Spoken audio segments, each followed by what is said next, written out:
This is a presentation of the Oklahoma Sports Network.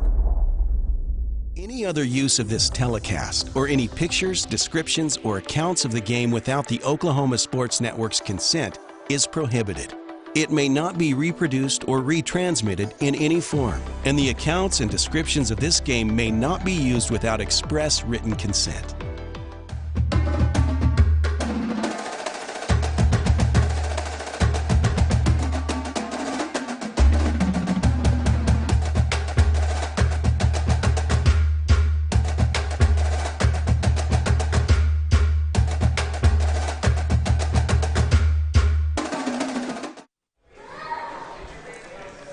And good evening, everyone, and welcome to another edition of the Middale Sports Report right here on the Oklahoma Sports Network. We're coming to you live from Buffalo Wild Wings, and we really appreciate their help.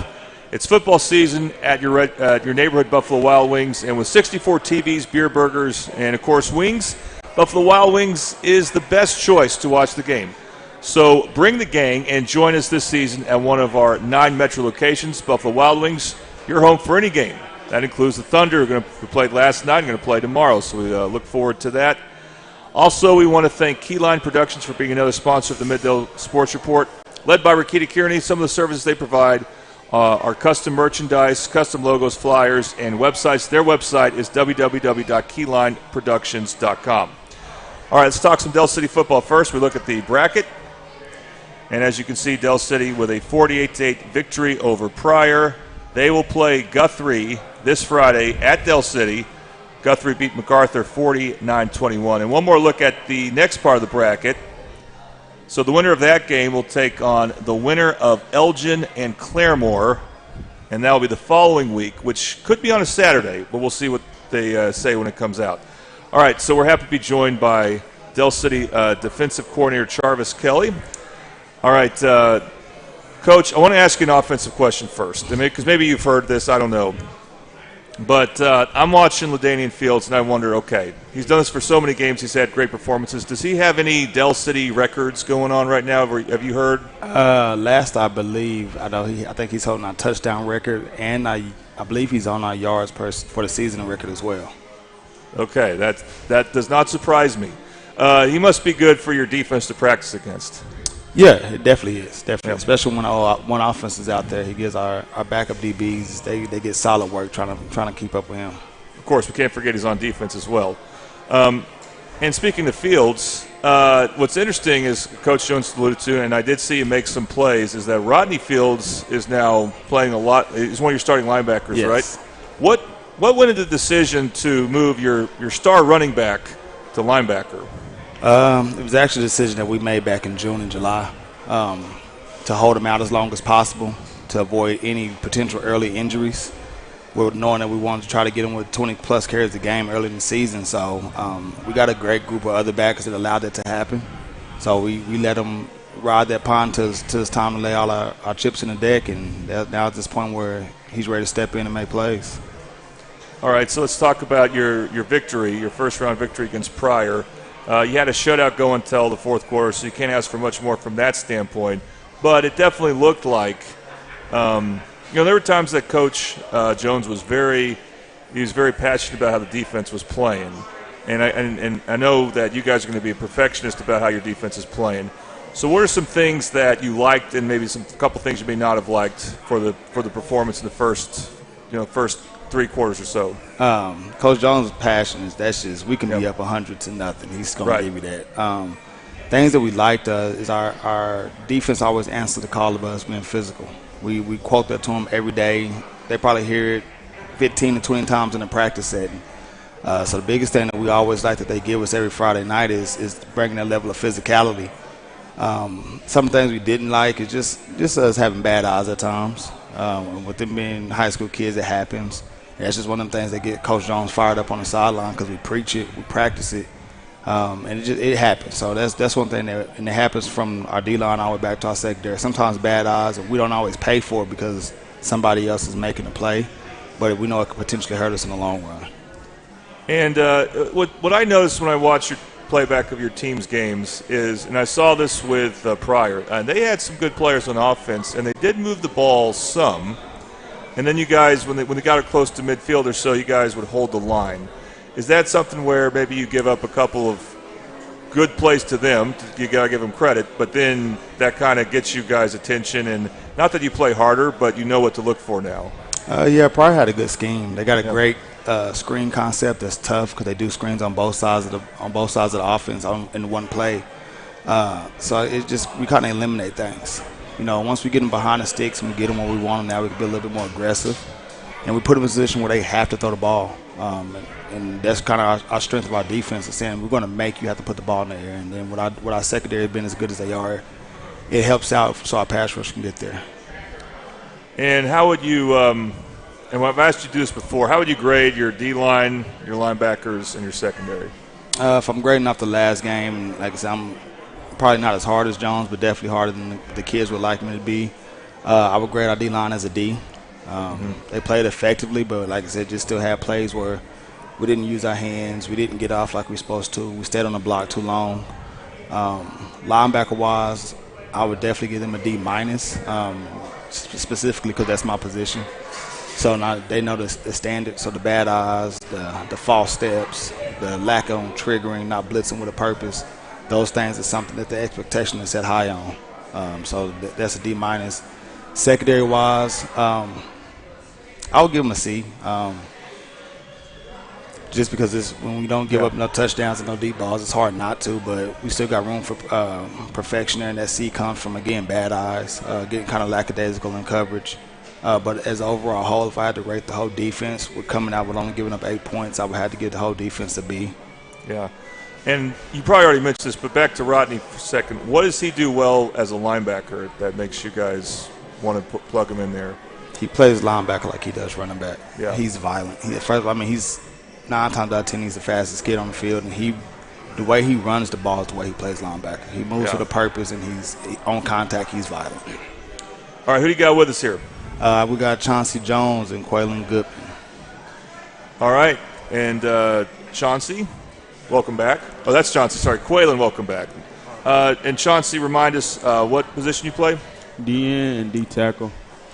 D&D tackle. So what kind of determines whether you play end or tackle? What is it? It depends on the down and distance? Just whoever needs a break. I'm the first one ready. All right. And how do you feel like you did against Pryor? I feel like I did decent because, I could have did better because there's always room for improvement. All right. And Quaylen, you play what, nose guard? Is that correct? And center. All right, and center. So you're the middle guy either way. How do you feel about your game on defense first against Pryor? Defense, I played okay. I could have used my hands better, crossface. Did a lot of technique-wise more better, but I played okay. And at center? Center, I played pretty well. They were good snaps for sure. So. But I tell you, that was not an easy defensive line to run against. Yeah, it was a little bit. They were scheming good, and we started off slow, but we got into it. We adjusted at half, make sure, read our keys, and adjust it. And we got out there and played. Well, when they take away, not that they completely took away your running game, but when they go well against your running game, you got your passing game with River and Oldanian, and I rarely have seen when I watch you guys play River Warren get pressure. Yeah. How do you feel about your offensive line as far as pass protection goes? I like it. I think we're a top pass blocking team in the state right now. We really take pride in making sure that River keeps Jersey clean, and coaches stay on us about it, so we just get the job done. I want to ask about how halftime works with you guys. So, Coach, when do you get to talk to the defense? Is that before Coach Jones, or how does that normally work? Go to halftime. We meet as a coaching staff. Coach Jones will meet with the defense, the offense. Then he'll go in and address the team as a whole. And then after that, we break up into defensive meetings, offensive meetings before we get ready to go back out. Okay. Well, and then, of course, how do you decide what two-way players go where? We do them separately. So either offense will go first, then defense, or vice versa. All right. And, Chauncey, how would you describe the tone of the coaches at halftime of this past game? The tone it's always going to be high. And since they say halftime, we coming out at 0-0, so the tone intensity is always going to stay high. and we always got to come out striking first. Yeah, and Quaylen, when the coaches are not in yet, you're waiting on them. Do the players talk a lot? Are you one of the players that would talk in that situation? I wouldn't say we'll talk, but like when we go in, we got to dial in because we know it's coming back. Anything can happen second half, so we got to dial in, stay focused, and really just get ready to play second half. Yeah, absolutely. All right, let's go and talk about next week, or this week, 2 days from now, Guthrie. And this is a game that kind of looked like it might be happening when they fell short to Carl Albert a few weeks ago in a classic game. And, you see how good they are on defense. I know you'll have a lot of faith in your offensive players, but, Coach, do you approach it like, hey, we got to be ready to win a low-scoring game possibly? Yeah, I mean, in a sense, our offense is very electrifying. So to stand to say that it's going to be a low-scoring game from us is kind of tough, even though Guthrie does have honestly, they have the best defense in the state. They're giving up about 4 to 5 points a game. We're giving up 7. So it's hard to say that we're going to go out there and put up our average of 40 to 50 points. But when you have the talent we have, we just got to trust our guys to perfect the scheme. We know it's going to be some ups and downs. It's part of the flow of it. But are we prepared for a tight-scoring game? Absolutely. And they're a good running team. So what do you have to defend them a little different than you may a team that might put more emphasis on the pass? Yeah, the preparation is completely different in a sense, and we know going into it, we know that they on film they show a lot of run game, so we dance with both. We know that what they lay their hat on is running the ball, but we also know that they know that we know that, so they're probably preparing to try to air the ball out a little bit more. It's a playoff game. It's win or go home, so I'm sure just like they're thinking, we expect them to throw the kitchen sink at us. All right, and Chauncey, going through film, what do you think about Guthrie? Guthrie, it's a great team, so it's going to be a great game. But if we come out there, do what we're supposed to do, and do what we've been preparing for this whole week, then we should come out on top. Quaylen, I was impressed when I saw Guthrie play Carl Albert. Both their lines at times would impress me. What did you think? I think they're on both sides of the ball. Their D-line gets off good. Offense play tough. We just got to go out there, play tough too. Play Dell City brand of football. We'll go out there. Do our thing. So I remember the Carl Albert color commentator mentioned how their nose guard was really quick, but he also moves around a lot. So what does that do when you prepare for that, a defensive line like that where the players will shift around the line like that? We just got to make sure we keep our head up and read our keys and just do what we're supposed to do, and we'll handle business.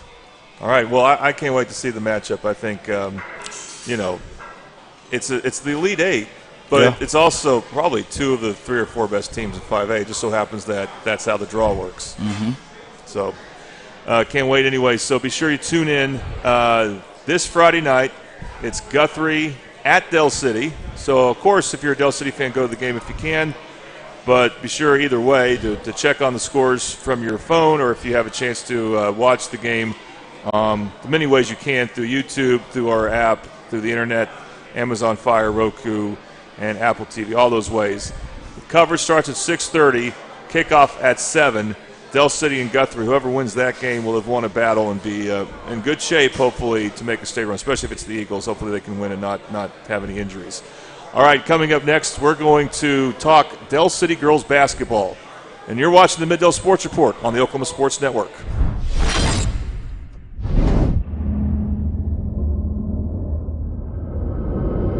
Where sports is our middle name.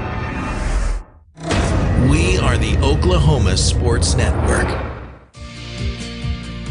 Red Plains Plumbing has been offering reliable commercial and residential services to the OKC metro area for over a decade. From new construction and remodeling to residential repair, they can handle jobs of all sizes. When you need a trusted name in plumbing, it's Red Plains Plumbing. Family owned and operated. Phone 405-769-1922. That's 405-769. Have you ever seen an insurance commercial and asked yourself, are they really telling me the truth? Well, guess what? They're not. Somebody runs a red light and you think all of a sudden their insurance company's going to be all neighborly about it? Insurance companies aren't in the business of saving you money. They're in the business of keeping your money. So remember, Save our number in your phone so when tragedy strikes. Call Rob and Will.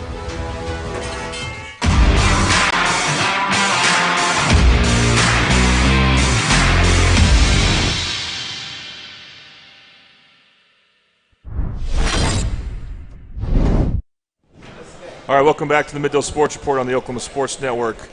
All right, we got a little bit more to preview as far as winter sports. And so right now we're going to have the privilege of talking Dell City girls basketball with their head coach, Mariah White. And she brought a couple for players. We'll talk to them here in a moment. Okay, Coach, following your team last year was really interesting. For one, I thought you got a lift from that Carl Albert tournament when you won a rematch against Bishop McGuinness. You started playing some really good basketball after that. You beat Noble.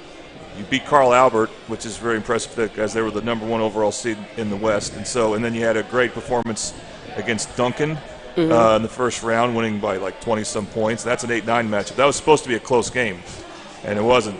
And the other thing is you had all these freshmen and some sophomores as well. I mean, so when you were able to play that well at the end of the season, that had to make you really excited for this season. Exactly what you said. We were young last year, and we had a lot of success late in the year, bringing everybody back, especially these two, Courtney and Shelby. It's something to look forward to because we had something special to build around last year. And so now Shelby's stepping up. She's a junior, and then she's a sophomore. Still got a big sophomore class. But like you said, last year, what we did at the end of the year made me look forward to this year.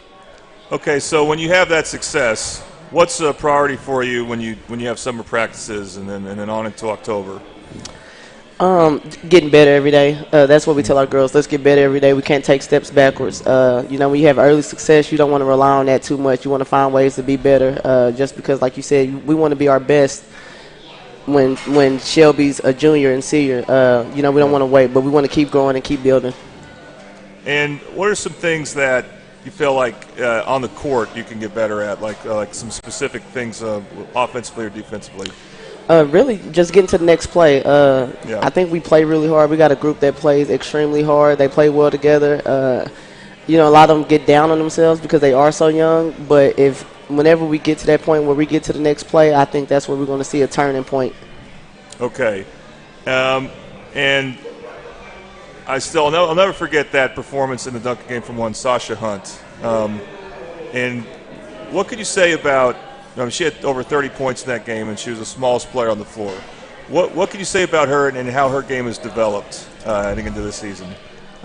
She's skilled, small guard who's very skilled, and she has an IQ that's higher than a lot of other players, and she uses that to her advantage. And I think that's just going to help her continue to get better. And then you actually played the end of the season without Raina Lewis, so another freshman guard. How is she health-wise, and what does she bring to the table?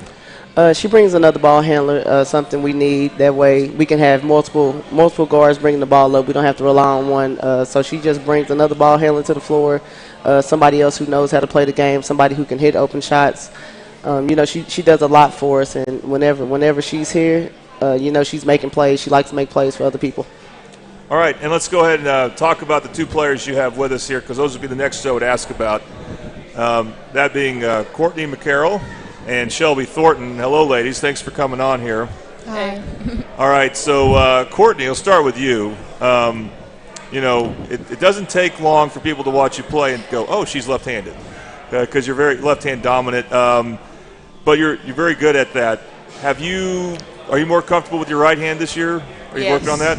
Yes. Okay. The other thing that you'll notice is you're really good at drawing contact into the free throw line. How do you develop that? Just working on finishing through contact. Right, and you're not shy. You're not contact shy. You want to go draw that contact. And I'm not mistaken, the boys team has a McCarroll on it. Is there any relation? That's my brother. That's your brother. Okay. All right. Well, can't wait to compare you two when we go from your game to his. All right, and then Shelby, good to have you on. Of course, people will also notice that you're 6'2". Being taller, were you expected? Was it expected you were going to play basketball, or is that something you gravitated to?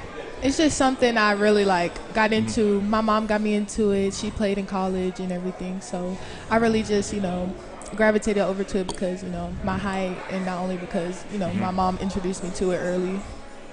And I thought you had a strong finish. I mean, whether your offense was going well or not, you got really good at protecting the rim and doing it without fouling. Was that a priority to you as the season went on? Yeah, because I would usually be at 3 fouls, and I would be just like, Coach Webb, I'm tired of getting out, having to sit out early. I want to help my team out, so I had to learn how to use my height and my length. So yeah, the thing is, you really don't have to jump that often. Nope. That's the thing. And so since you're 6'2", are you getting any college interest? I recently, before the 4th of July, I just got my first offer to Oklahoma Christian University. Oh, good. So I'm very blessed to have that offer. That is a blessing. That coaching staff, that was a really good coaching staff. And I went on that visit. They made me feel at home. That's where I went to school. What's interesting is you're coming in a couple years behind Brandon Garrison. Was he someone you would watch? Because he's similar, extremely tall for a boy. Mm-hmm. And, you saw how he developed over the last couple of years. I would just watch how, confident he was. And I was just like, Oh, sorry about that. Fix that. I was just like, I want to have that same confidence that he would have out on the court. So when I got out there, I was just like, nobody can stop me. So I went out there and I did that. Yeah. Yes. All right, Coach. So I know some other good players. Who do you expect to see in the rotation that we haven't talked about yet? Akila Howard, she's a senior. She'll be playing some big minutes for us. With Mackenzie Smithers, another sophomore, she'll be playing big minutes. Malia Purefoy, junior. Like we said, we're bringing everybody back, and so everybody got some experience somewhere last year, whether it was varsity or JV. Everybody has playing experience, and surrounding these two, because this is going to be our core right here. And I just think, like I said, Akila filling in with this group, Mackenzie filling in with this group, Deasia Olden, another sophomore. We have some bodies that we can throw out there. We have Daria Collier that we can throw out there, a hard-working player. She can get up the floor. Just a lot of different pieces. But I'm excited to see how they mesh, and then excited to see what Shelby's going to do her junior year and how Courtney can grow this year. Like you said, we all know she's left-handed, but she's added some things, and so I'm excited to watch her put that to work. Okay, so I'm going to ask all the coaches this, but one thing that's interesting is the new districts that they're doing districts. The negative, of course, is you're not going to play Carl Albert in the regular season. I know you can play them in the Carl Albert tournament. Mm-hmm. Hope that matchup happens, but and then of course in the postseason, but you're going to play Midwest City twice because you're in their district, so that'll be interesting as well. But what do you think of? And that's going to be how they determine seeding. Now it's not going to be up to coaches. What do you think about that? I like it. We got to get out there and play, so it takes out the politics, and we got to just get out there and win games. And so if we go out there and we play, people, where we finish is where we rank. And so if we show up, then, we in the top 4, top 3, and then that's the team that people will face in the playoffs. Yeah, I'm hoping you girls can get a home regional. That's what we're hoping for this year. We're hoping for a home regional this year. Got to finish, I think, top 2 then, if I'm not mistaken, to get it. Anyway, so let's look at another rule change here. So I'm going to have my producer, Jacoby, show. This has been thrown out there. That's the fouls. Of course, no more 1-and-1s. And they'll reset fouls each quarter, and you head to the free throw line on the 5th foul. Well, what do you think about that rule change? That's pretty kind of dramatic rule change there. It is, but I think it's going to speed the game up. So starting the fouls over every quarter, I think it's going to speed us up a little bit, where we're not shooting free throws the entire second half or the entire second quarter. We can play a little bit faster, I think, and it's just going to make the game a lot more fun to watch. Okay, Shelby, what do you think about the district schedule? One of the things I do enjoy is watching you go at it against Deanna Douglas. I don't know if you've been thinking about that matchup any, but played Midwest City twice, but also some other interesting teams. John Marshall, Southeast. What do you think about the districts, your opponents coming up? I think it will be really good competition. As you said, yes, I've been thinking about our matchup because I want to get back. I want to not leave off where I started from last year, but I want to just show how much I got better and how I can just, guard. Yeah. Get better at that. Well, think about Douglas, and she's pretty strong, right? Yes, so really strong. it's going to be a battle there. Courtney, any particular matchup you're looking forward to? Well, I'm looking forward to seeing you girls in a rematch against Lawton MacArthur. I can't wait to see that one. They might be they're probably one of the teams you have to contend with. Yeah, you know when the schedule comes out, you focus on the next game, but there are some games that we're looking forward to. Midwest City, looking forward to it. Yep. You know how we feel about Midwest City. You know how, well, you're a former Bomber, so. Yeah, so you know how, Lawton Mac, especially Lawton Mac, and John Marshall is always a high-energy competitive game. And so it's just I think it's going to be fun. It's going to be a lot of fun to go out there and play some different teams this year. Well, we're not showing the schedule yet, but I'll go and tip people off. For the Oklahoma Sports Network games we're able to show, all 4 of their games against Midwest City and Lawton MacArthur will be on. So even the game at Lawton MacArthur. So we're looking forward to some of that. Hey, Jacoby, not yet. I wanted the big reveal to come at the very end. But anyway, you got a tease there. So, Coach, thanks very much for coming on. And remind us, when is your first game? December 5th. It's at home against Guyman. All right. Oh, that's the other thing about district play. You got to go to Guyman. Yeah, we got to go to Guyman. I hope you. They're excited about that one. We're going to have a lot of fun on that one. I hope you get a nice bus and a very reliable bus driver for that game. All right. Coming up next, we're going to talk Middale swimming. That's right, Middale swimming, another winter sport that doesn't get a whole lot of attention. So that's coming up. You're watching the Middale Sports Report on the Oklahoma Sports Network.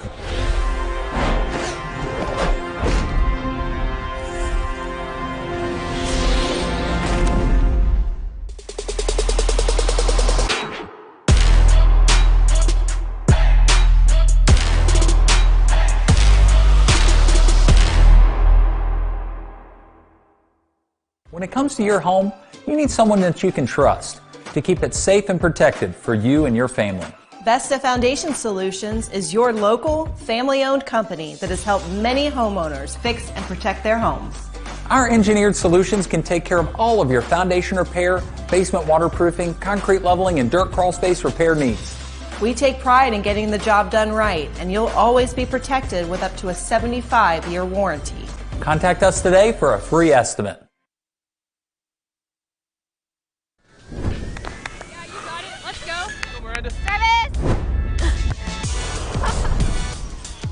What business do you want to start? I want to start a car mechanic shop. Let's say we go to Sizzle King. Ready to go get some coffee? Yeah, let's go. But it's a great space. Yeah, and it's so close to downtown. You want to go grab something to eat? Let's do it. What time it What are you due? working on? Last Wednesday or last Friday?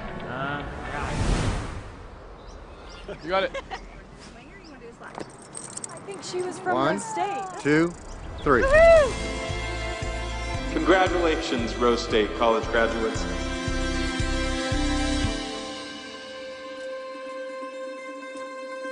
Experience the best wash in town at Tommy's Express. You'll love our open and bright tunnels, easy loading flat belt conveyor, unlimited membership, and free vacuums and mat washers. Experience the difference and visit Tommy's Express today.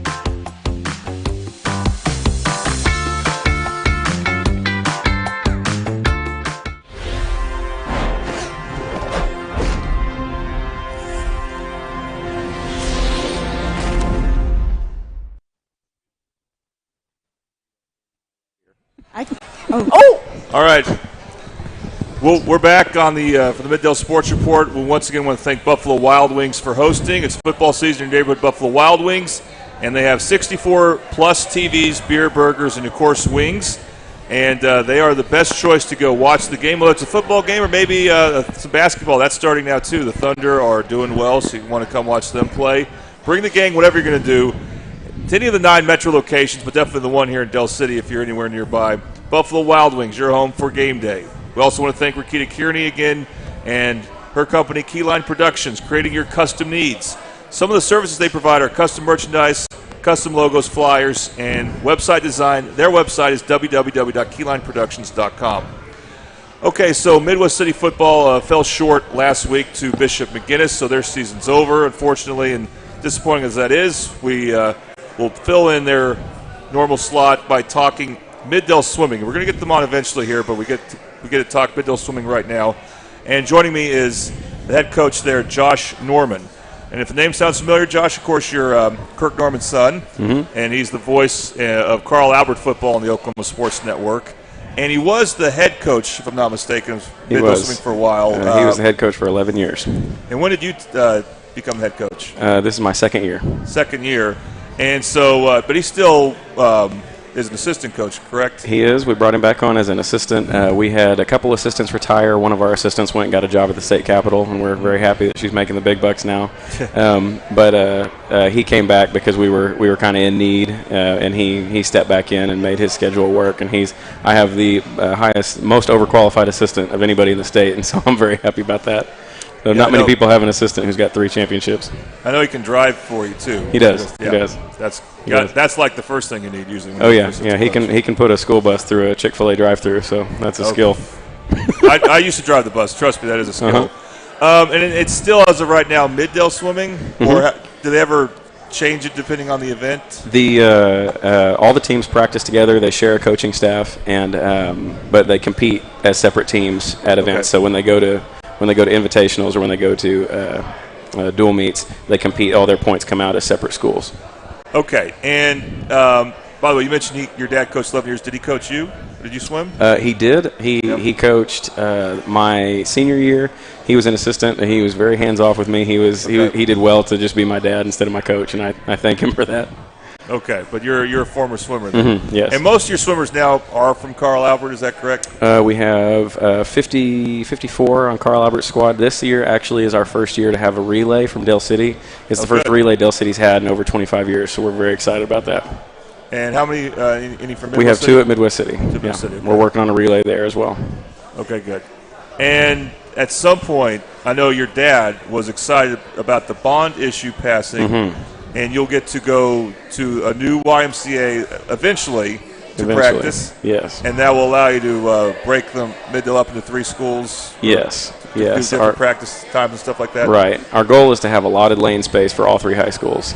It does create it's a very unique culture having all 3 high schools working side by side. They stand up for each other. They have each other's backs. It's a really cool environment. Yeah, definitely. It's the only sport that I know of that does that, so that's good. I'm glad they have that unity. All right, so we got some of your swimmers with us here. Go ahead and, if you wouldn't mind introducing us to them. This is sophomore Charlotte Peters. We call her Charles, lovingly.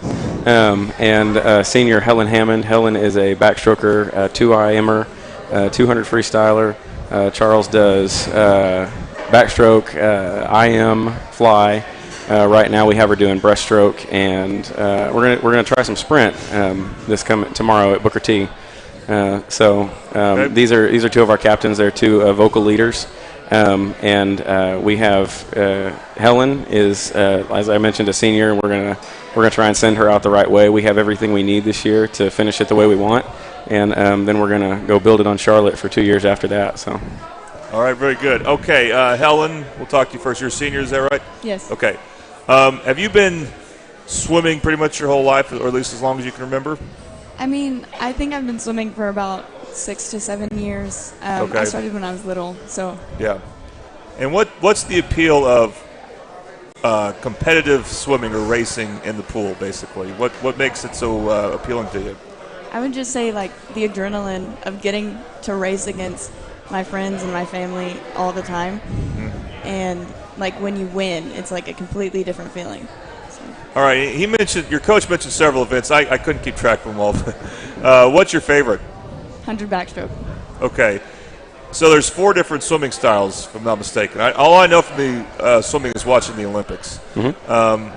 And does it take a lot of practice to be good at one of them? I mean, how hard is it to be good at many, I guess would be the question. I would say pretty hard. I mean, practice all the time, working on your form, working on like what you're doing in practice with a purpose, and it's a lot. So you like the backstroke. What's the hardest type that you do? IM is really hard. Okay. IM stands for individual medley. That's where she swims all 4 in the same race. Oh, yeah. Yeah, that's so many different things you have to practice. Are you not constantly, but frequently working on technique? Yes, all the time. Every practice. Well, that butterfly looks so tough. I don't get it. Sometimes when I watch it, I know you have to be very strict with what you do there.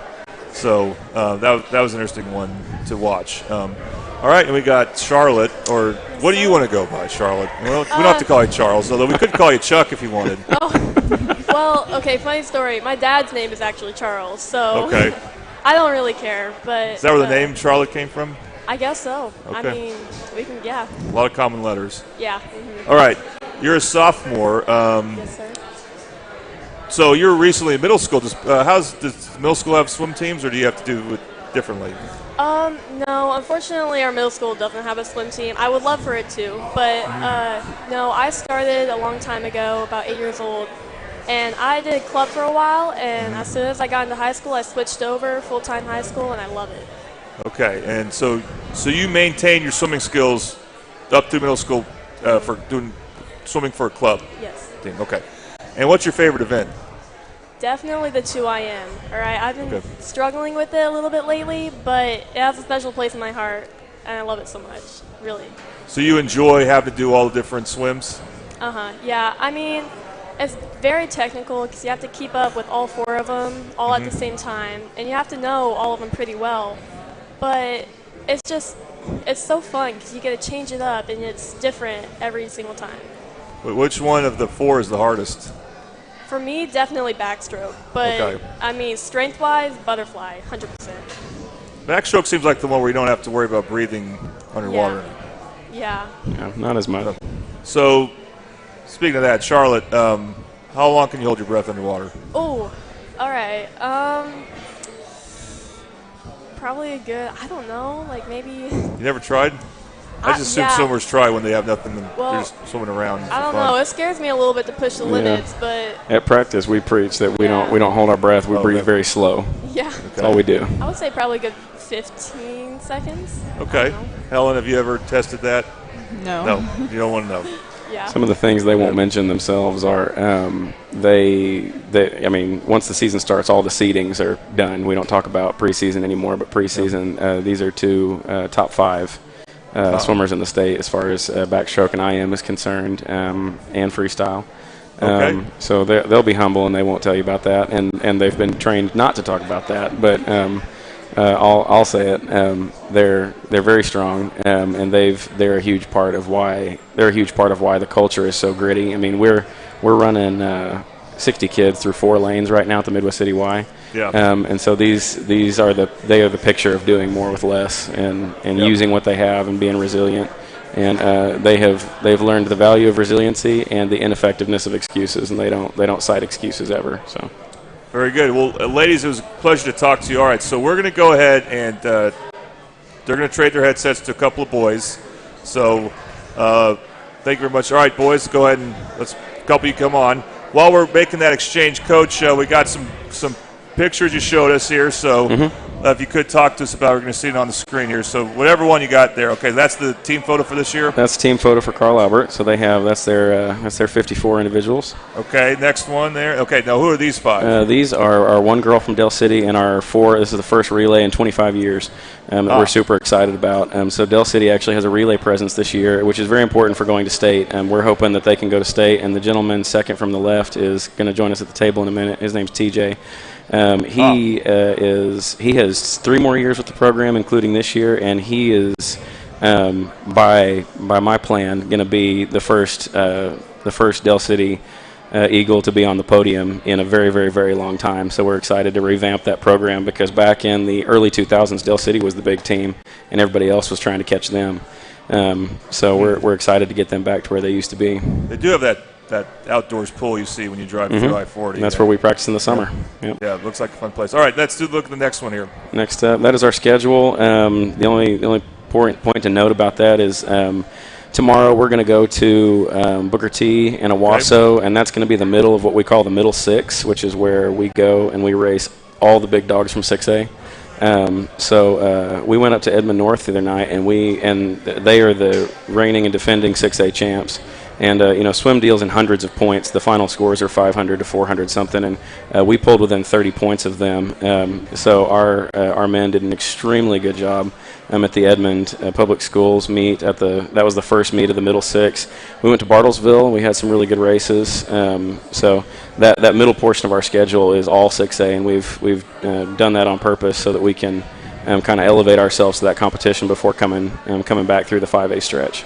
All right, so let's go ahead and go to the two new swimmers. Who do we got here? This is senior Ben Sutterfield and senior Shane McClung. Shane is our, I would say distance specialist, but he keeps dropping the fastest sprint times we have as well. So he creates a real problem there.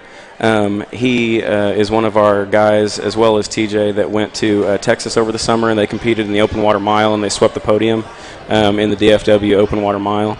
Ben is our backstroker and 50 freestyler. And he's a top five placer in both of those, and he can place higher if he wants to. If he wants to move his arms fast, he'll get even higher than that. Okay, wow, that's a lot there, Ben. So what's your favorite event? I would say probably 50 free, just because. Okay. So you like sprinting? Yeah, I like sprinting. Okay, you rather do that than long distance? Oh yeah, yeah. Okay. I was told when I was coming into it, like, you need to find something so you don't have to go in the distance. Like, that's a good plan. Yeah. Okay. And what other events do you do again? I do the 50 free, the 2 free relay, 100 back, and the 4 free relay right now. So you have to worry about just freestyle and backstroke then. That's what you practice. Yeah. Okay. Just tell us again, and Coach may have touched on this, but what was your season like last year, and what are you looking to improve on? I mean, I would like to claim that I'm the most impressive swimmer on our team, but I'm really not. So my focus is really just being a captain, to be like a leader for these guys, focusing on my family, really. So I quite honestly did not perform anywhere how I'd like to at state last year, so I'm looking to change that this year. All right, and then Shane, first of all, I'll ask again, what are your events? Right now I do the 100 free, the 500 free, the 2 free relay, and the 4 free relay. Okay, so you just have to worry about freestyle. Right. Okay, what's your favorite distance, I guess would be the question then? Definitely the 100 free. Okay, so you like the sprinting? Yes. Okay. And the thing is, though, that's when you have to be really good off the, what do you call it, the turn? Right, when you change yes. directions. How much do you practice that compared to the rest of your swimming? I practice my turns quite a bit. I've been trying to work on my dolphin kicks lately. They've been lacking, but I'm hopefully to improve those. And is that, so if I ask, what do you want to improve on as a swimmer from last year, this year, would you say that, or is there anything else? Yeah, my dolphin kicks and my overall endurance in the 100 I'd like to improve on. Okay, and when you guys practice, I mean, how long does it usually go? Because, I mean, at what point do you think about pacing yourself so you don't overdo it for your next event? How long does our practice go? Or how long are you in the pool? Oh, how long are we in the pool? Yeah. For a meet? Yeah, or when you practice for preparing for a meet, yeah. So warm-ups are normally like 30 to 45 minutes, but normal practices, like outside of meets, we go for like an hour and a half to 2 hours most days. Usually about 2 hours, yeah. Okay. Do you get pretty tired afterwards? Oh, yeah. Oh, yeah. For sure. Okay. Yeah. And also, I remember hearing about, Michael Phelps, who's like the ultimate swimmer, and he would, when he trained, he had to eat a lot. Do you guys have to eat a solid amount? Yeah, we like to say there's not really a diet for swimming besides eating a lot. Mm-hmm. So it's like we focus on small things, just not eating like chips, soda, just the junk food stuff, but you just got to eat a lot of good food. Yeah. Good food. That could be hard because it's the junk food that's easier to eat in mass. So Shane, what do you find it's hard sometimes to keep track or to keep up with the calorie demand you have? I think I eat a lot. I think it's more hard to eat the right stuff most of the time. Yeah. I don't really have a problem with like overall calorie intake. I think it's the quality of the food I have a problem with most of the time. All right, let's get TJ on real quick, and while we're doing that, let's show a couple more of those pictures here. So, Coach, if you could talk about what we're going to see there. That was that was the final results from the Hera Invite, which is kind of the 5A preview. That's all the kind of the bigger teams in 5A. So we had a great score there. We won the overall. We won the men's side. We took second in the girls. We could have taken first in the girls, but we had one individual that was sick that day, and if she had just completed her race, we would have won that too. So we're looking forward to getting back and winning the girls' side on that as well. All right, let's look at one more. Those are the results, the overall results from the DFW Open Water Mile, where we took 6th, 8th, 9th, 12th, and 14th out of 200 swimmers. 200 swimmers of all ages, so they really overperformed there and represented Oklahoma Swim well in Texas. All right, let's talk to the last swimmer here. It's TJ, is that right? Yes, TJ Townsend. TJ Townsend. And you're Kirk's producer, are you not? I am, yeah. I work for OSN. So you do Carl Albert games. How do you normally transport from Dell? Because you're a student at Dell City, right? Yes, I am. How do you transport from Dell City to Carl Albert I'm curious, for games? With Coach K, he actually picks us up in the district Suburbans that the district provides. And, yeah, he just picks up me and the cameraman, and we just go ahead and go to the game. All right, so you've seen all those games. Well, let's talk about your swimming. What's your event? I swim the 50 free and the 100 fly. Okay. Butterfly. How much harder is the butterfly compared to free? It's a whole different level. I mean, in freestyle you have rotation, but in butterfly it's all about the momentum. So you just have to keep it going and try as hard as you can the whole time. So you practice that more? I'd say it's an even 50-50. Okay. And you're a sophomore? I'm a sophomore, yeah. So you've been – okay. How would you say you did last year as a freshman? Because, I mean, I would imagine that's new to you because, like we were told, you don't swim for middle school teams. Were you on a club before that? No, I wasn't. It was my first year last year. Okay. And it was definitely hard to get into the groove of everything. This year is really the year I'm starting to put everything together and figure everything out. But, I mean, overall last year as a solo swimmer, I think I did pretty good. Okay. And what's it like swimming for Dell City? Because it's kind of small right now. Yeah. So does that add some pressure? Does it make it funner or in some ways? Or I'd say it takes pressure off. Right now I'm focusing on building the team, building myself. Since it's a Middale swim team, it's all three of us together. But right now I'm really just trying to get my team out there, get my team better, spread the word about everybody. Okay, sounds good. And so when you say build a team, do you ever recruit any of your friends at Dell City to come out? Yes. Everybody that's on the team is, we're all best friends. We're all great people. He single-handedly built this relay by himself. Wow. So. That's good. You got those recruiting skills. Mm-hmm. All right. Well, thank you, guys. TJ, I know you'll be busy Friday and tomorrow with a long trip. Yes, so be sure you can play back and look at the schedule for Middale Swimming, and be sure to check them out. We want to thank Coach Norman and all his swimmers for being with us. Coming up next, we'll talk Midwest City Girls Basketball right here on the Oklahoma Sports Network.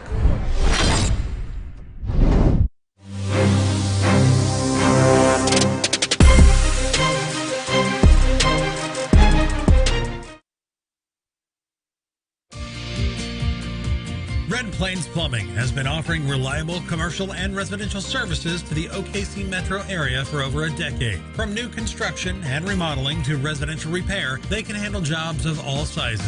When you need a trusted name in plumbing, it's Red Plains Plumbing. Family owned and operated. Phone 405-769-1922. That's 405-769-1922. College is more than just going to class. College is a journey. It's meeting new people and making new friendships that will last a lifetime. It's learning from professors who care about you and your success. And finding out it can be really fun and rewarding. It's discovering that thing you want to do for the rest of your life. Cameron University is all about helping you grow and succeed. Because your success is our success.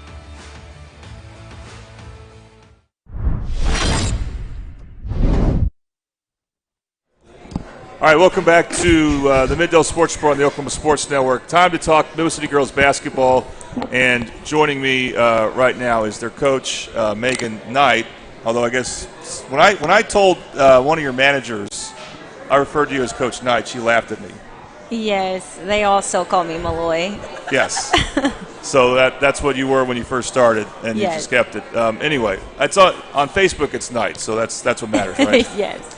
Okay, the interesting thing is, I think in the last few years, you've become one of the older head coaches in Midwest City.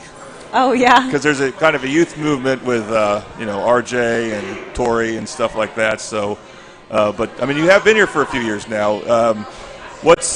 I guess my first question is, how comfortable are you now compared to when you started? I'm very comfortable. The girls are able to, they know what's expected. And so I feel good just walking in, and the girls kind of handle a lot of the things behind the scenes, making my job a lot easier. Yeah, and when look back to last season, and you downplayed having to move back up to 6A. But I got to say, when I got to watch a little bit of both, 5A and 6A, there was definitely a clear difference. And there's some good 5A girls teams. But what I noticed in 6A is they got almost every good team has one or two 5'10" or taller guards. You didn't see in 5A. And that kind of helped Norman North in that last game. Would you say that was... Yes, that too?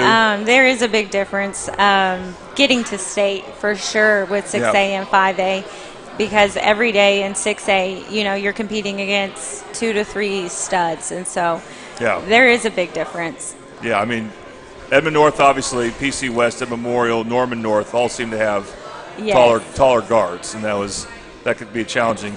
And of course, you had a really good senior class last year. Yes, we did. And you're not used to coaching without them. So what was it like transitioning to this, your new seniors and the rest of the team over the summer and on to this point? Luckily, I have a good group of seniors. 2 of them have been with me since they were freshmen. I've been here for 4 years, so they were my first girls, first babies.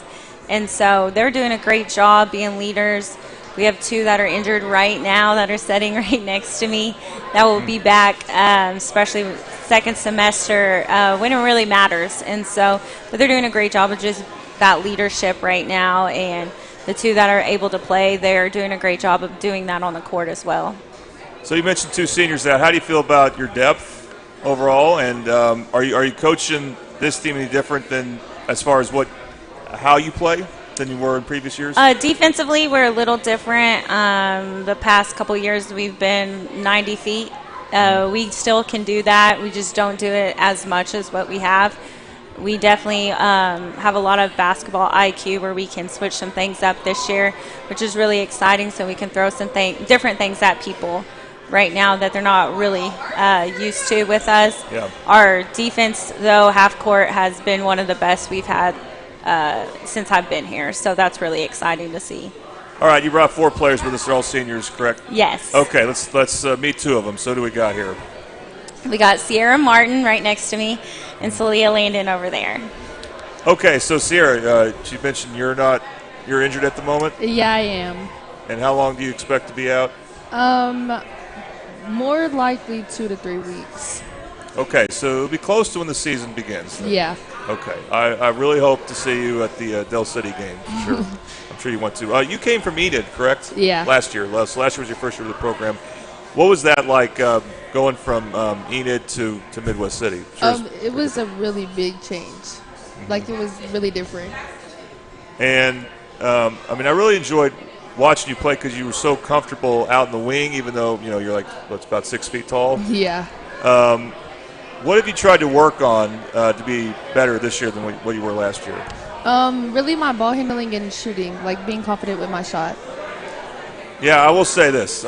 Being a Midwest City teacher, there were a couple times you would drive in the paint. I'm like, oh, shoot it, you got a good shot, and you wanted to dish it out. So anyway, that's just one person's opinion. Celia, you unfortunately hurt your knee right after the season ended last year. Is that correct? Yes, sir. All right, if you could move the your microphone a little closer. Sorry about that. It's all right. And you were out for a while. You had to miss the whole summer and everything. How are you doing right now?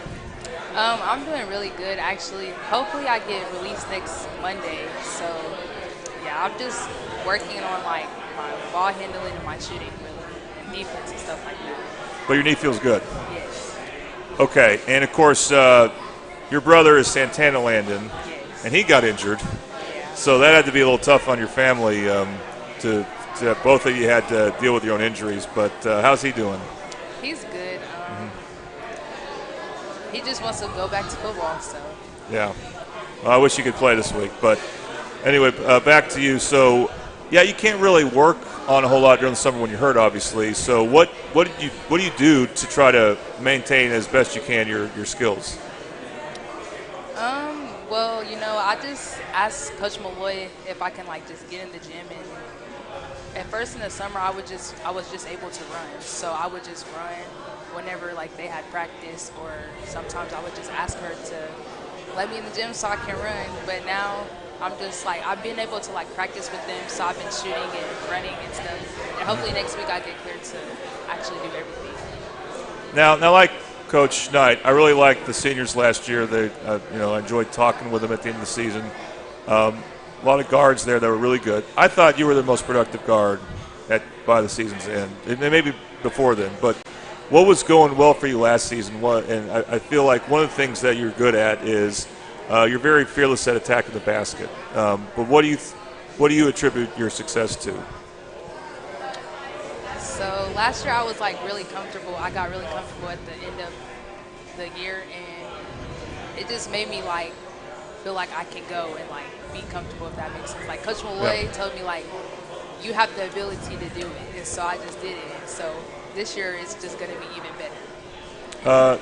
Coach, is she going to play point guard if she's healthy, or do you got someone else in mind? Yes. Right now we have Sanaya Gaddis running the point guard position. We'll talk in a moment. I have a good feeling that she would love for Celie to take that back and move her back to her 2 to 3, but she's doing a good job so far.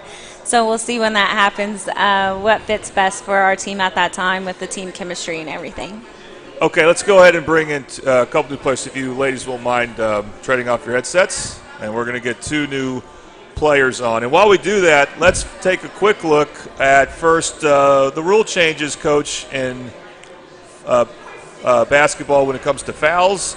And you're very familiar with it. I'm sure you talked to your team about it a lot. Yes. But basically, we'll recap it real quick. Is that fouls reset every quarter. You don't shoot free throws till the 5th foul each quarter, and there's no more 1-and-1s. All right, what do you think? It's definitely going to change the style of basketball, but it's going to prepare the kids for college. Everyone in the college level loves the way that's played, so I know it's going to be fine. It's just definitely going to be adjusting on game plans. You can't just foul to try to, get the ball back 1-on-1. You got to be really knowledgeable about, scouting reports, knowing who you need to foul if you have to do that at that point. And so that's just going to change, and they're going to have to really focus on our scouting reports every night just so that we are aware of that. Okay, let's look at the schedule real quick, Jacoby, for Midwest City Girls. What people might notice here is every opponent they see twice, because that's how the districts work. We have districts now in basketball. Also, interestingly enough, no Carl Albert in the regular season. So what do you think about that change, going to district play instead of relying on coaches' polls to determine seeding? It's definitely different. We're going to have, it's nice to have a district play, but also, people knowing us, rankings, as long as everyone was being honest, I thought it was good. I definitely didn't have any issues with that. But, I like playing a district. I always wanted to join. We liked our conference play last year. We had a tough conference, and so just getting to play everybody twice was really good, and just, being able to know who we were playing and our opponents. So it'll be different because we had some rivals. We don't get to play Carl Albert, which, the girls like playing. We don't get to play Choctaw, PC North, PC West. So that part kind of stinks because those are kind of games that got us fired up. But be good. We'll find some new rivals. And, of course, we get Dell City twice, so that'll be fun.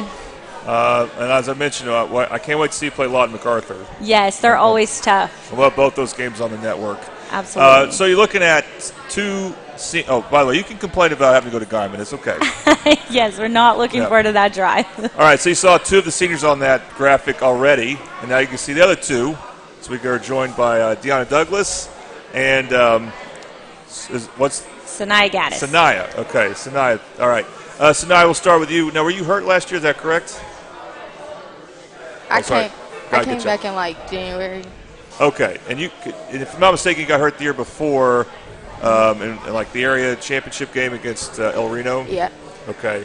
And when you did come back, how did you feel? You couldn't have been in tip-top shape by that point. Yeah, I was nervous. I was really nervous going up for certain things and moving into certain people, changing my ways that I moved my knee.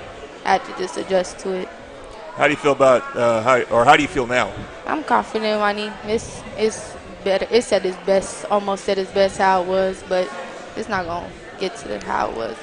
And a part of what you have to do is you got to move on that knee laterally to play defense. I mean, how do you feel about how your defense is? I'm confident in it. I'm not scared anymore. And Coach said to play some point guard. What do you think? I gotta adjust to it, but I'm doing good. I feel like I'm doing really good. You know all the sets? Yeah. Okay. Are you vocal enough? Yeah. Okay, good. And your last name's Gaddis. Mhm. So, and your dad, he played for Middle City, right? Uh-huh. And he was assistant boys coach for a few years. Yeah. Okay, but now he gets to. I mean, I assume he goes to a lot of your games, and it must be nice to have someone who's experienced to being a Middle City Bomber like that, and on the court too. Sometimes, yeah. Okay, and now we can talk to Deanna, homecoming queen, right? I am. That was exciting. Yeah. What you were obviously a big force on the team last year. I mean, you had big games for him, scoring and rebounding. What are some things you want to get better at? That's a hard question. Overall, just making sure I'm always there for my teammates when we're down, and just here lately, Malloy's wanted me to come back to the ball a lot more now to help and be there, so we limit turnovers. Okay. Well, and you've been playing since you were a freshman, so you're used to those seniors from last year. Yeah. Miracle, Latasha, and so on, Maya, Jaya. So, does it feel weird that they're gone? At first, it was like super weird. I'm like, I'm the oldest person here, so it's awkward. But I've come to embrace it now. All right, and I haven't had time to ask this question to the athletes, but I usually ask what's your second favorite sport. And for you, I don't know, because you're also good at another sport, that would be shot putting. Yeah. So what sport do you enjoy competing at the most? They're so different, of course. I know. I guess overall basketball, because, shot put was just like a why not, go out there. It's Really? fun, yeah. When did you go out first? I think sophomore year. 2 years ago. Yeah. Were you surprised how good you were at it? Yeah, because at first I was just throwing a ball, so it was nothing to me, and then one state and all that. Yeah, just one state, that's all. Do you find that, I don't know if training for that helps at all in basketball, but I mean, do you find that requires a lot of strength, right, just like basketball does? Yeah, and a lot of practice and just time. Yeah. What do you girls think about district play? You got some new opponents, so like Lawton MacArthur, Southeast, John Marshall. What are any particular game you're looking forward to? Dell City, always. I mean, give them twice. Yeah, we get them twice, so we get to get always just. It's always a fun game playing Dell City. So. I love seeing you play against Thornton. Yeah. You're ahead of her, and you keep your distance from her as far as how you go against her so far. But what about you? Dell City. Okay. No hesitation there. All right, well, that'll be the first game we get on the network, December 15th. They'll have a few games before then, but we're looking forward to that, and a lot of MacArthur games as well, and maybe some more. So, Coach, thank you very much. Sanaya, thank you. I remember that first name. Deanna, thank you very much. Welcome. All right, when we come back, we're going to talk Carl Albert football on the Oklahoma Sports Network.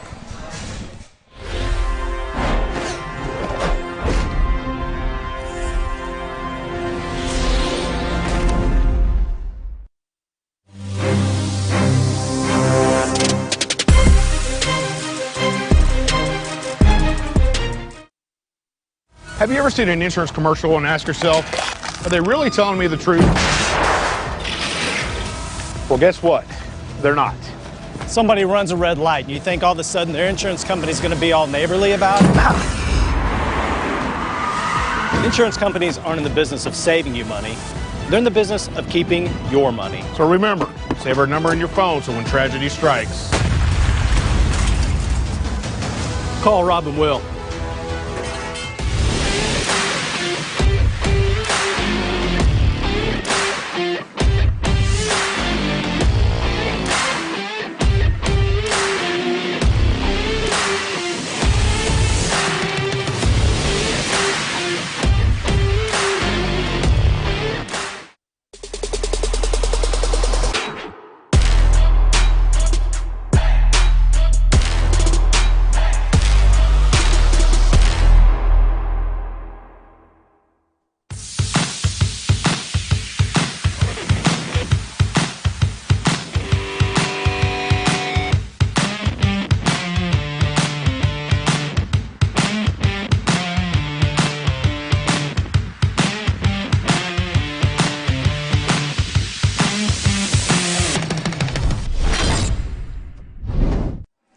All right, welcome back to the Middale Sports Report on the Oklahoma Sports Network. Once again, we want to thank Buffalo Wild Wings for hosting and for what they do for the community here. So please come to the Buffalo Wild Wings here at Dell City when you can, but also any of the Metro Buffalo Wild Wings, because they offer TVs, and more TVs to watch your favorite sport.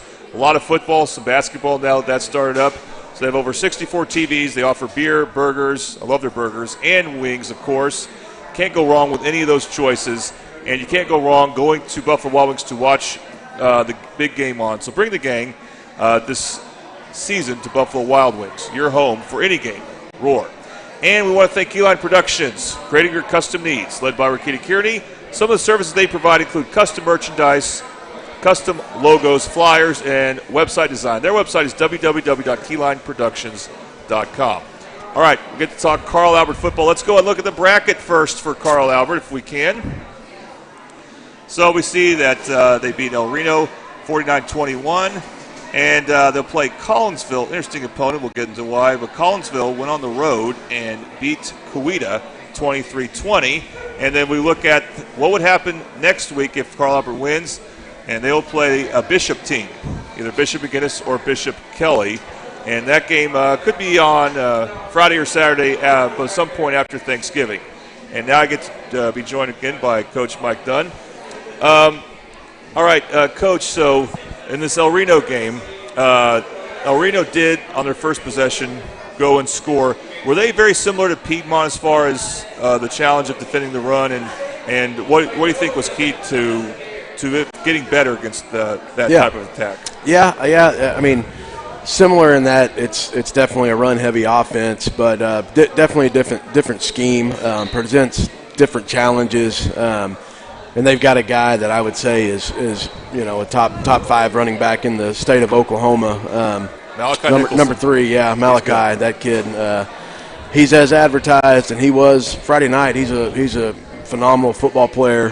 Seems like a great kid, hard worker. Obviously a tough runner, and can hurt you in a lot of different ways. So I was very impressed. And he left that game, and he definitely had the respect of Carl Albert, our players, and all of our coaches. But they started off there with a 13-play drive, and we had a couple fourth downs, and just we did some things that were uncharacteristic, and fundamentally we just weren't very good on that first drive. We were a little off on some of our techniques and the way that we ended up playing it. And so really, again, it's one of those things. You don't get a great look at it during the week because you don't get to see the speed of it when you're getting a scout look in 3 days. So it's tough to prepare for when you don't have a whole lot of time, and it's not something that you see week in, week out. And so, that first drive is always crucial, and you hate to give up a score there. But our kids settled in. We got to see the speed of it. We got to go and adjust and say, okay, here's what it is. Here's the plan. Here's what they're doing.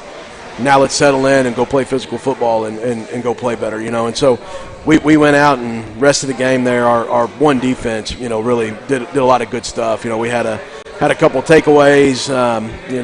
Anytime you can get, that's one of our goals, is to get 2 turnovers, and we had 2 of those, and kids bowed up and really played well. And then we didn't give up another score until fourth quarter. And some of our younger guys were in at that point, and so I was proud of our guys because our kids stepped up after that first drive.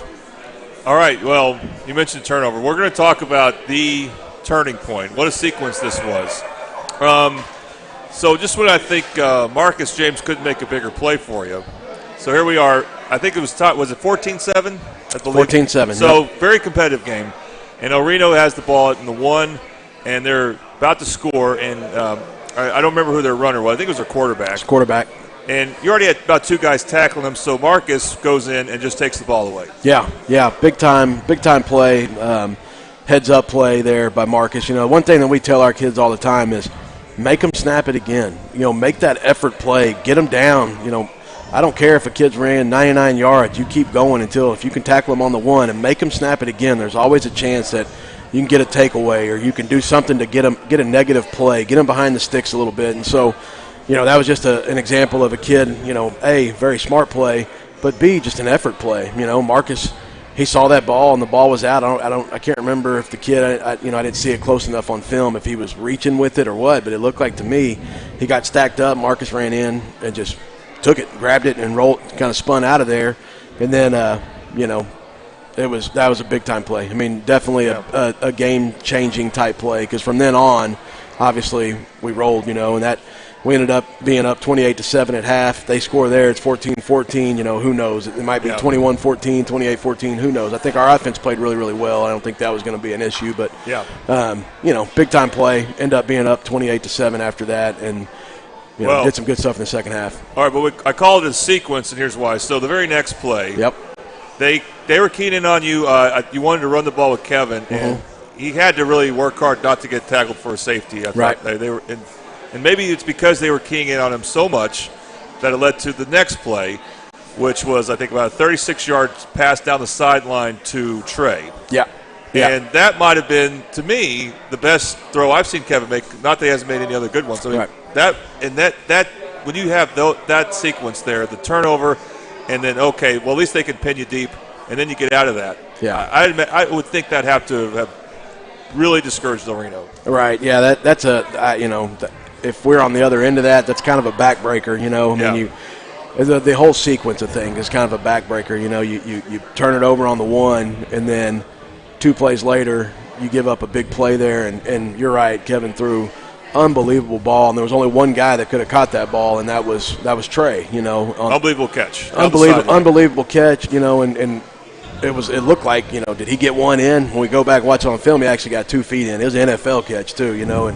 And you could tell, they were fired up. Kevin was fired up. He makes that throw, and you'd have thought that he just threw a touchdown, because they know how big that is. That's a big time play to get out of that hole and get that first down. And then I think we scored either the next play or the play after that. I mean, pretty quick. I think Tristan took a screen about 26 yards, and then I think we scored maybe the next play. But that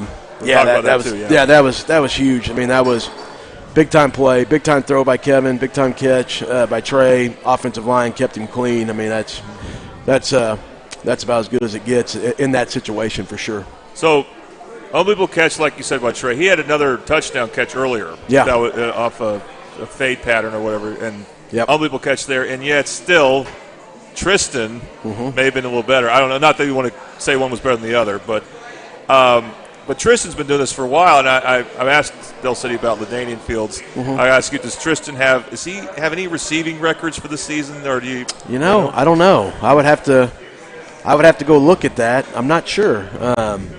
I'm sure it's close. We haven't. I don't think we've had. I don't know that we've had an 1,000-yard receiver. And he's got to be close. I think the last time I looked, it was around 700. So I think last week he had 140 yards or something close to that, and so maybe he's getting close up there. I don't know. I'll have to look at that next time I come. I'll let you know.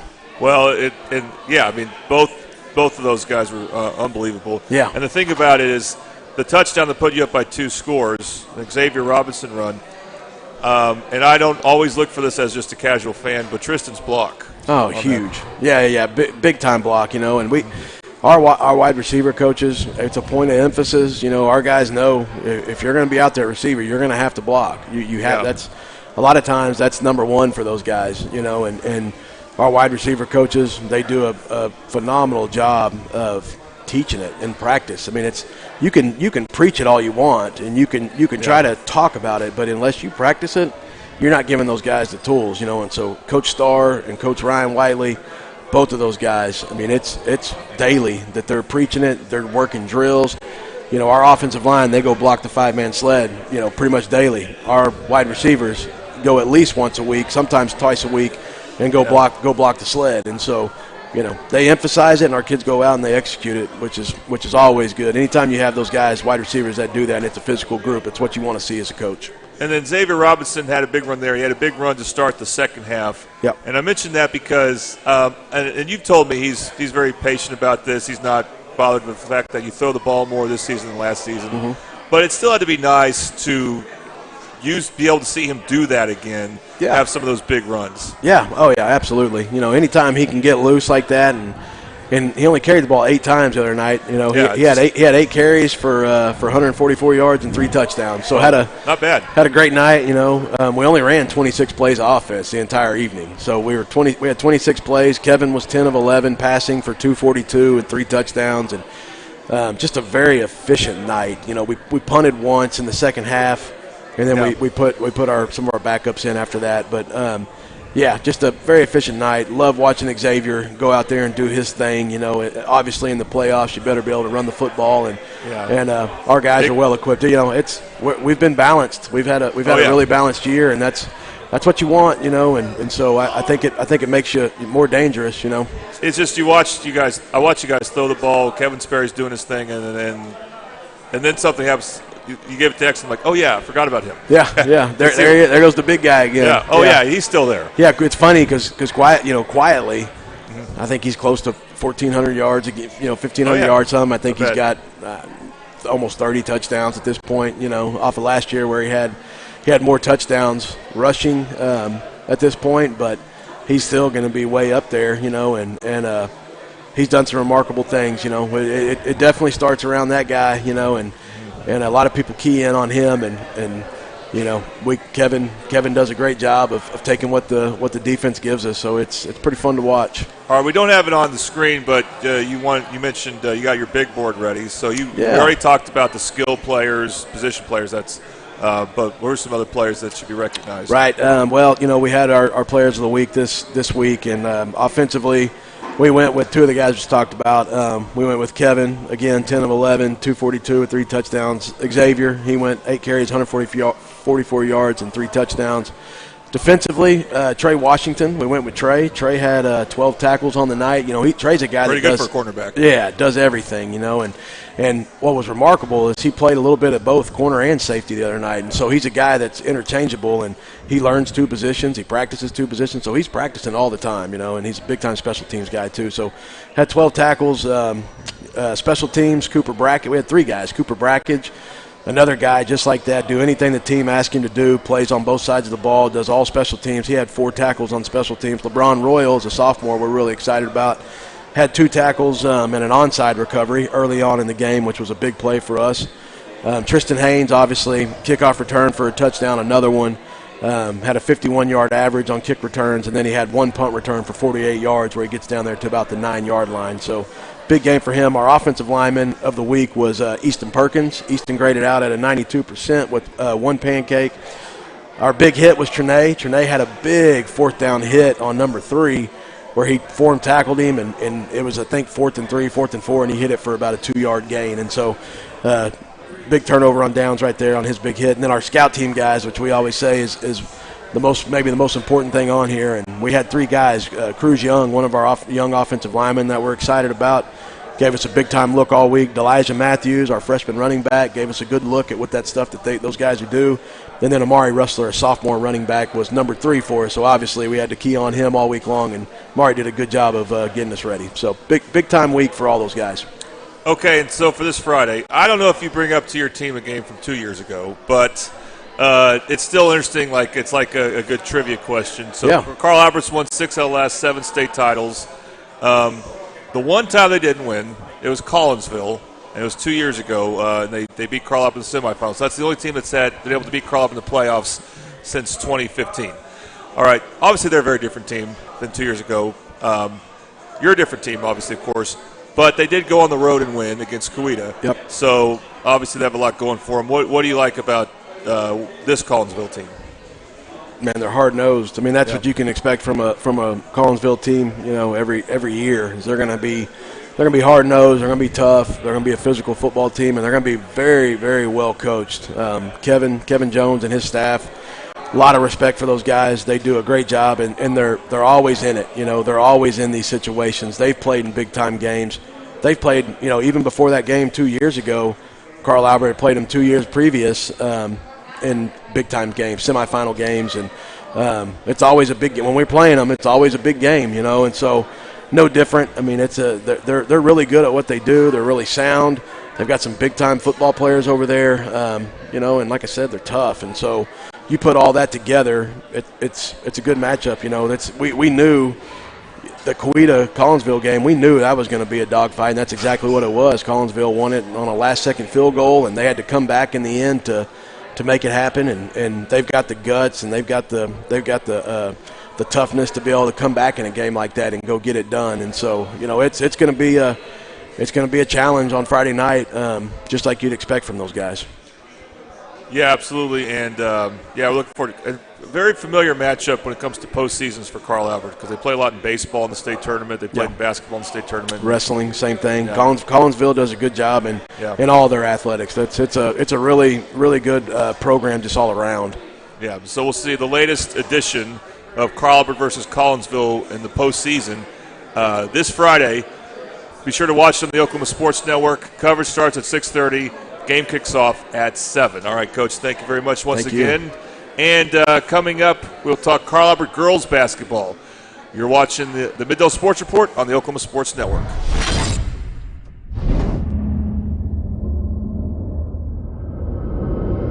Where sports is our middle name. We are the Oklahoma Sports Network. When it comes to your home, you need someone that you can trust to keep it safe and protected for you and your family. Vesta Foundation Solutions is your local, family-owned company that has helped many homeowners fix and protect their homes. Our engineered solutions can take care of all of your foundation repair, basement waterproofing, concrete leveling, and dirt crawl space repair needs. We take pride in getting the job done right, and you'll always be protected with up to a 75-year warranty. Contact us today for a free estimate.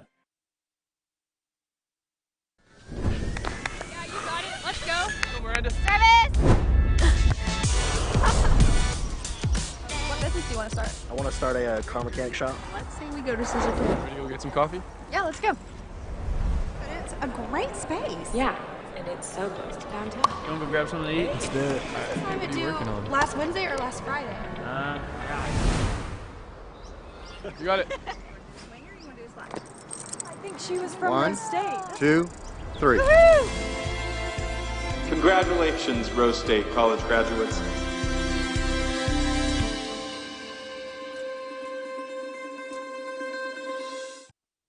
Experience the best wash in town at Tommy's Express. You'll love our open and bright tunnels, easy loading flat belt conveyor, unlimited membership, and free vacuums and mat washers. Experience the difference and visit Tommy's Express today.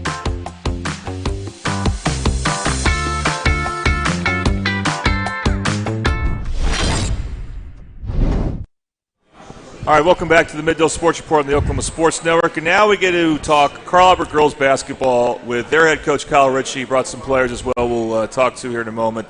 All right, Coach, so last year you had your most successful season. You leaned a lot on 3 senior guards, and now they've moved on. Middle City's a similar situation. So now you got to look to some younger players for your productivity. What's it been like transitioning to a younger team now? It really hadn't been as much of a transition as I thought because, 4 of those freshmen played in the state semifinal game, and so they've been in the fire, and so it's going to be, their time to, step up. Obviously, we have a couple seniors that are going to return with Asha and Laney and Shelby, and so and then Evie is going to come back from her injury. She played a lot as a freshman. Then she lost her sophomore year to the Achilles. And so she's getting back in the mix. And then, with Audrey, Essence, Skylar, and Kari, those 4 freshmen played a lot. So it really hadn't been as much transition as I thought it would be. Now, in past seasons, you would talk about how small you are. That's not as true, right? It's still, not that you're the biggest team out there, but you got some more size this year, I think. A little bit, yeah. not much. It's really not going to change our style. Right. We're going to get up and down the court. We're going to shoot it.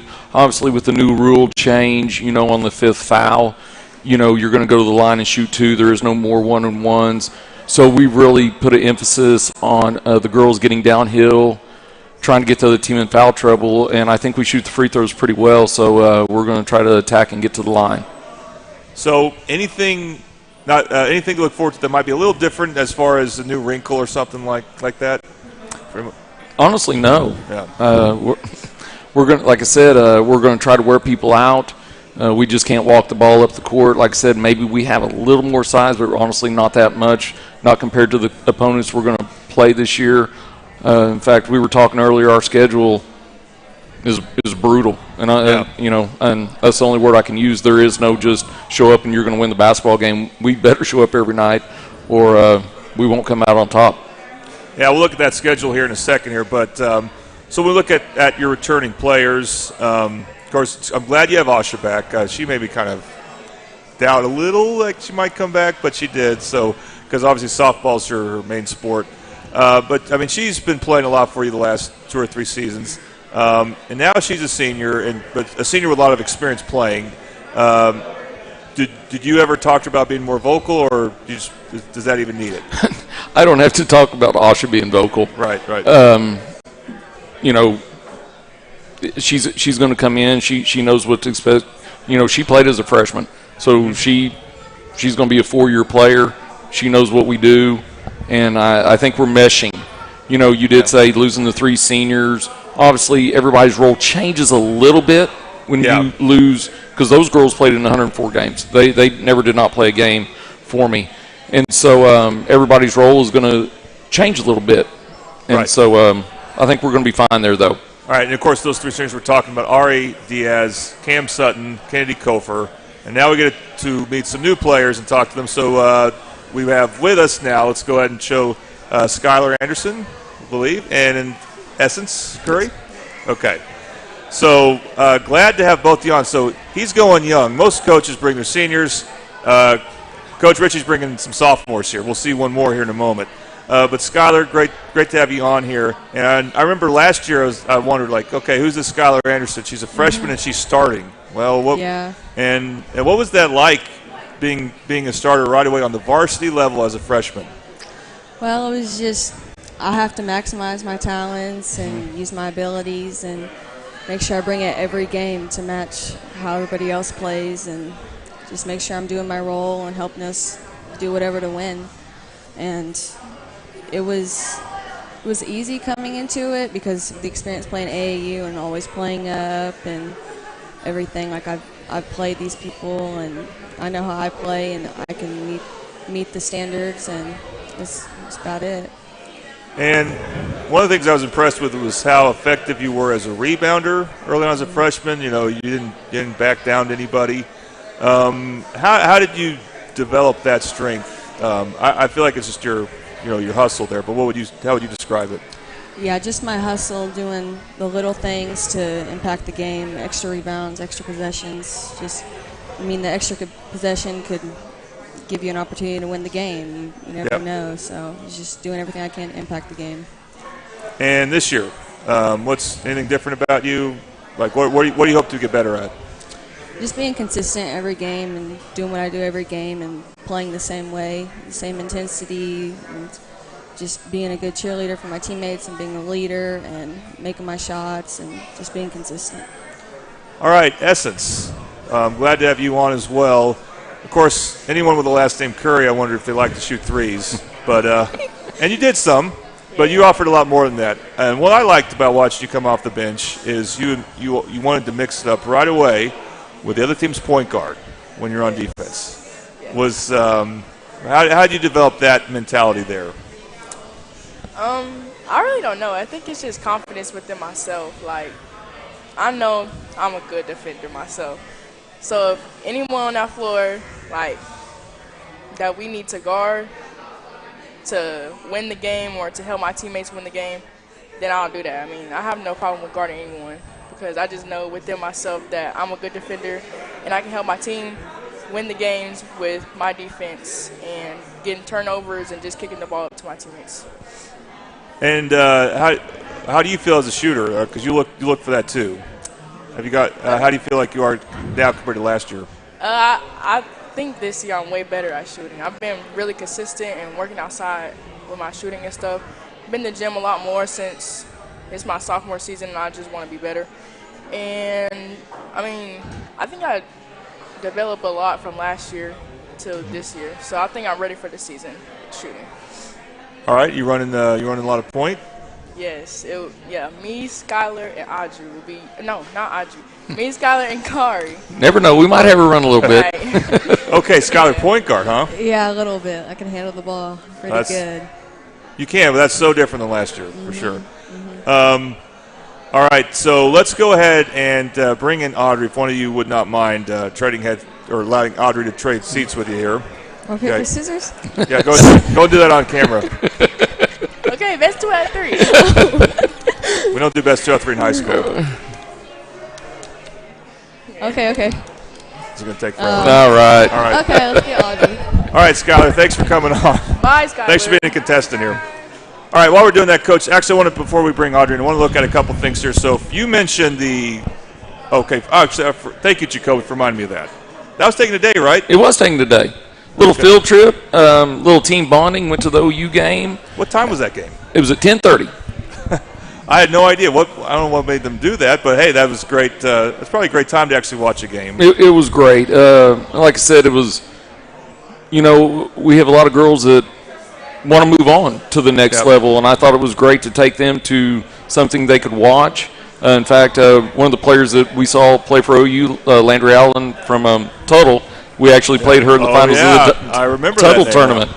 The Duncan tournament last year, and so it was a great bonding experience. And then went to Chick-fil-A, ate, and then came back and went through about 2.5 hour practice. All right, that sounds like a day. Who'd they play? Alabama State. Oh, that's right. Okay, I saw that. Okay. Well, I think that's great that you're able to do that. And, obviously you don't want to always take girls out of class, but every now and then, after all, you played morning games on that floor. Absolutely. And in fact, both of them were last year. Yeah, so it's good to see more. And so hopefully we can be back on that floor in March. Yeah, absolutely. Okay, and you mentioned the rule changes. So were you in favor of the foul rule changes? I got this picture from like the previous picture we showed from your Facebook page about the foul changes. What were your thoughts of that? Well, and we do like to shoot it, and like I said, that ain't going to change. But we've really preached on don't get a cheap foul and get them to the 5th foul very quickly. Make them earn it. So, and I think we shoot the free throws pretty well. So if our penetrating pitch is there, hey, we're going to knock it down. If not, let's be patient and let's see if we can find a mismatch and maybe get to the line. All right, one more thing, and that is the schedule real quick. The Carl Albert schedule. You talked about how tough it is. You play El Reno early on. El Reno will be really good. They're going to return everyone from a team that made the semifinals last year. Yes. What else do you think about, first of all, district play in general, moving to that, and then your particular district? Loaded. From top to bottom, there is no just show up and get a W. Shawnee, Wendy Wells does a great job. Guthrie. Those two teams were in our conference last year. Have to make a trip to Elgin. Have to make a trip to Altus. So. They still have to go to Guyman. No, that's true. That's on that other one with Dell City and Midwest City. Get to go there. So, Western Heights. I can't remember. I'm missing somebody, but it's a tough one. And then, like I said, we go to Duncan early on, and then we got invited back to the Bertha Teague with obviously a very prestigious tournament, invitation only. Luckily, we got to go there last year, and they invited us back, so that was quite an honor. And then our tournament with Ed Memorial, Sand Springs, I could go on, Dell City, I could go on. And, we better be ready. I think the one team you didn't mention was Crossings. Okay, Crossings Christian, yes, I apologize. Yeah, well, that's okay because we'll show them here in a second. But let's first talk to Audrey Plunkett. All right, Audrey, I've said on the air, I don't know if it's ever got back to you, but I thought you had the most upside of the players because you're 5'11", or you're still 5'11", or did you grow any? No, I'm still 5'11". Okay, but then you play like a guard also, and you're really good face in the basket game. So what have you tried to do to expand your game? Last year, I didn't have a really good shooting percentage. Percentage, efficiency, whatever you want to call it. Yeah, so I've been working on my shot more. Okay, and you feel like you've seen good results so far? Yes, I've been making more tougher shots, more threes, more pull-up jump shots. I've been working on my handling as well. So. And you've had some scrimmages so far, right? So you've seen it in scrimmages. All right, so Coach, you throw in Audrey with Asha and Skylar. And that's more size than you normally have, and that's a lot of athleticism, isn't it? It is, absolutely. Absolutely, and that's why when I say we, the other day, in fact, yesterday's scrimmage, I put Audrey at the point. It was the matchup that we liked, and that's why I say everybody's got to go through ball handling drills. You never know when we find the matchup that we want. Hey, we could put you at any spot at any time. A lot of people go, Coach, when we'll go down and Coach Banks, I'll say, hey, you got him for post moves, and we'll split up guards and post moves, and then we'll swap, and everybody has to go learn a post move as well, because you catch it down there, you got to learn how to finish, or at least, like I said, draw the foul, no matter what size you are. I remember Ari posting it up a couple times. Absolutely. Like I said, get to the line, knock it down, see the ball go in the hole, and then hopefully we can make it and then get in our pressure. Yeah, absolutely. Audrey, now, I do notice for Coach Ritchie, whatever position you play, you'll play the perimeter. So on defense, do you have to normally guard the team's biggest or second biggest player? Yeah, it's either the biggest, second biggest, and if they're all small, just whoever's there open. Yeah. So you have you have the size to be a good rim protector. Is that something you work on? Yeah, I work on some more downward defensive kind of stuff sometimes. Okay.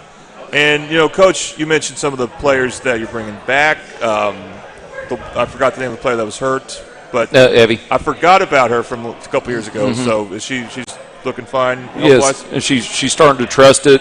Yeah. Obviously I've never had that injury, and so she's like, Coach, you got to trust to learn to plant and go and do, and she's getting there. So she's going to be a big pickup. Okay, Audrey. In essence, so how do you now that you guys are back a year older? So like Skylar and Jakari. And then you got Asha back and all that. And how do you feel about how this team can do this year?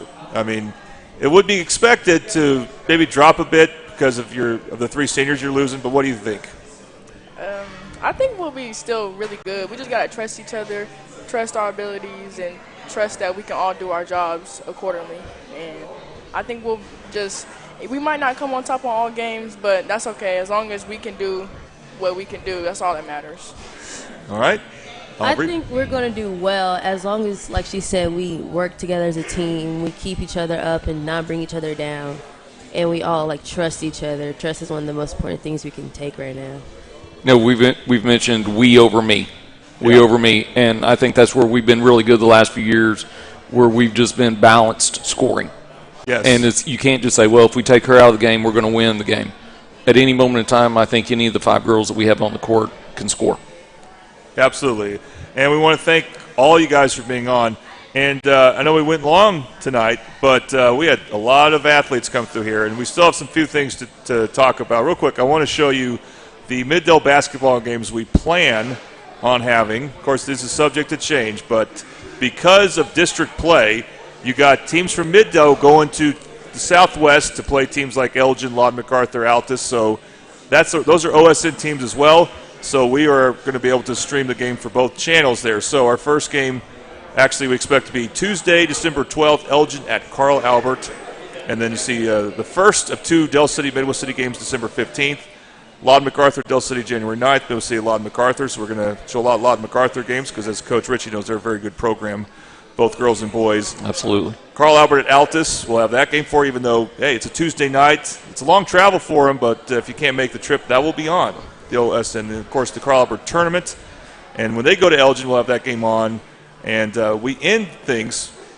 Crossings Community or Crossings Christian will have that game on, and that'll be a busy week, and we see some of the games we have on at the end. So just make note of that. That's more games we've ever had on before, and we're able to do that because of getting those road games in the Southwest. All right, so once again, we want to thank Coach Ritchie and his players. We want to thank all the coaches and players for coming on. Couple more things here before we go off the air. One, next week, because it's the Wednesday before Thanksgiving, we will not be here.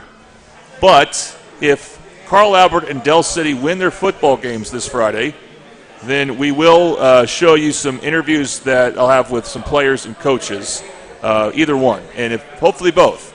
And so that will be airing the Wednesday night before Thanksgiving. There'll be pre-recorded stuff. Be sure to tune in for that. We're also happy to announce that we will bring the Middale Sports Report back for the spring semester. And it will be a different format, but we're still going to have coaches and players on, and that's the important thing. So stay tuned for how that works. And we'll remind you one more time to tune in to Dell City hosting Guthrie this Friday night. Coverage at 6:30, kickoff at 7. And Carl Albert hosting Collinsville, also same times, also on the Oklahoma Sports Network. Coverage at 6:30, kickoff at 7. Thanks again. You've been watching the Middale Sports Report on the Oklahoma Sports Network. Thanks for watching this presentation of the Oklahoma Sports Network.